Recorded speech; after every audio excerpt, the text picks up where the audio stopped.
এই বাঁধ ভাঙ্গার জন্য আমাদের এখানে প্রায় 17 জমি পাকা জমি তলিয়ে গেছে। এই জন্য আমি এই লোকগুলোকে নিয়ে আমি ধান কাটতে গেছিলাম। এখন ধান কাটা বাদ দিয়ে এখন আসছি বাঁধ রক্ষার জন্য। আমি প্রশাসনের কাছে এটার আমি সুষ্ঠু তদন্ত এবং কে যে এই বাঁধ তৈরি করেছে এর বিচার চাই।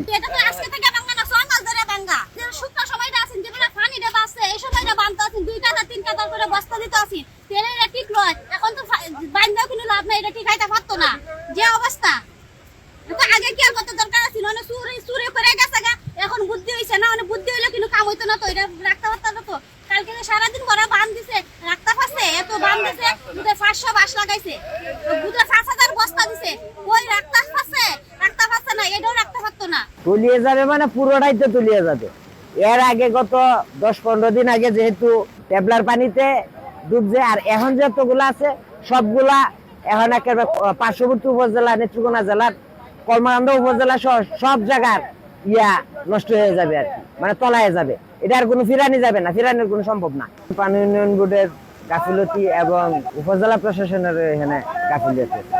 কালভার্টের এখানে সামনে পিছনে গভীরতা নাই। এটা যদি সুনির্দিষ্ট মানে ভালোভাবে এটা কাজ করতো তাহলে এটা আজকে এখানে আমাদের মধ্যনগরের যে আজকের যে অবস্থান, জাঙ্গাল নিয়ে যে পরিস্থিতির সৃষ্টি হয়েছে, আসলে মূলত গত অকাল পানিবদ্ধতায় অনেক ফসল তলিয়ে যায় এবং এখন যাই যতটুকু আছে যত সামান্য, তো ওটার কারণে বিশেষ করে এখানে প্রতিষ্ঠান আছে মসজিদ এবং মাদ্রাসা, সেই দুটো মাদ্রাসা এবং পার্শ্ববর্তী মসজিদের কারণে আজকের যে অবস্থানটা তৈরি হয়েছে, পানির অবস্থান, সেটা ধরে রাখার জন্য আমরা আপ্রাণ চেষ্টা করছি যাতে মসজিদ এবং মাদ্রাসাটাকে টিকে